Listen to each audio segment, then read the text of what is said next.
Hello बच्चों, मैं are के सर। आज मैं आप लोग को प्रकाश परावर्तन और अपवर्तन में समतल दर्पण, अवतल दर्पन, उत्तल दर्पण की पहचान के बारे में बताऊंगा, जो एनसीईआरटी 10th क्लास पर बेस्ड है।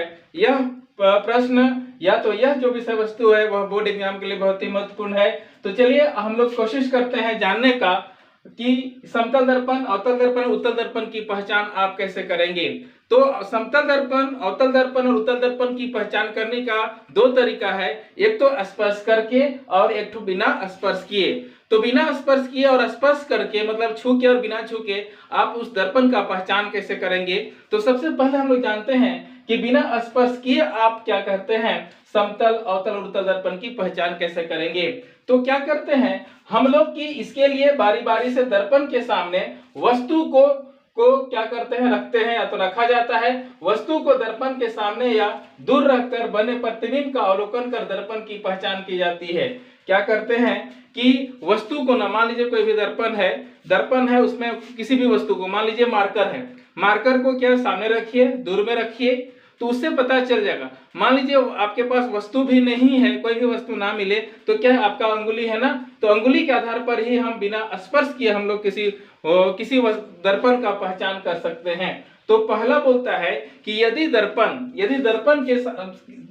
में बना प्रतिबिंब, बारी बारी से ले गए ना कोई भी वस्तु को या तो फिंगर को, यदि पहला बोलता है यदि दर्पण में बना प्रतिबिंब हमेशा सीधा तथा आकार में वस्तु के बराबर हो, तो वह दर्पण क्या होता है, समतल दर्पण है। तो वह क्या है, समतल दर्पण है। मान लीजिए ये मार्कर को ही आप देख रहे होंगे, तो क्या बोलते हैं, बारी बारी से हम क्या बोलते हैं, 3 दर्पण है सामने ले जाते हैं, तो हमको क्या मिलता है कि वस्तु का ये जो मार्कर है उसका सीधा प्रतिबिंब बनता है और वस्तु के आकार का सेम हो, मतलब बराबर आकार का हो। मान लीजिए यह क्या है, 5 सेंटीमीटर है, तो वस्तु का प्रतिबिंब 5 सेंटीमीटर का बने, तो समझ लीजिए वह क्या है, और क्या है, समतल दर्पण है।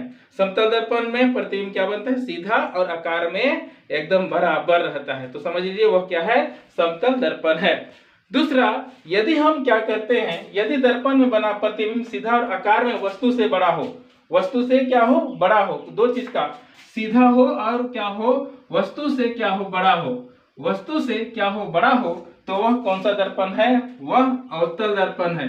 तो वह क्या है, अवतल दर्पण है। इसमें भी क्या दूसरा में क्या बोलता है, तो एक तो पहचान हो गया समतल में क्या हुआ, मैं बताया अभी, सीधा हो और क्या हो, वस्तु के आकार के बराबर हो, तो समझ लीजिए वो समतल हो गया।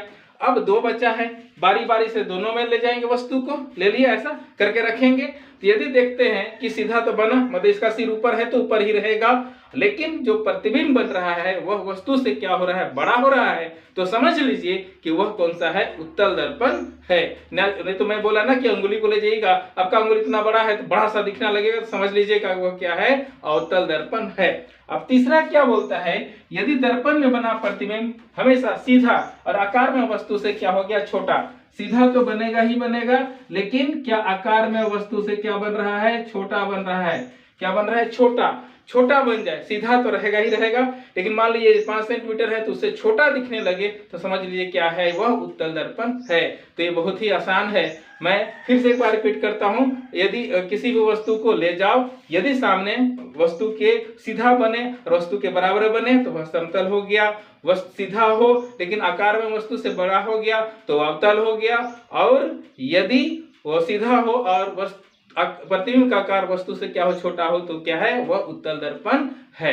तो इस तरह हम लोग बिना स्पर्श किए, मतलब उसको छुएंगे भी नहीं, और हम लोग समतल है या तो अवतल है, उत्तल दर्पण की पहचान कर लेंगे। तो चलिए इसके बाद जानने का प्रयास करें कि स्पर्श करके हम दर्पण का पहचान कैसे करते हैं।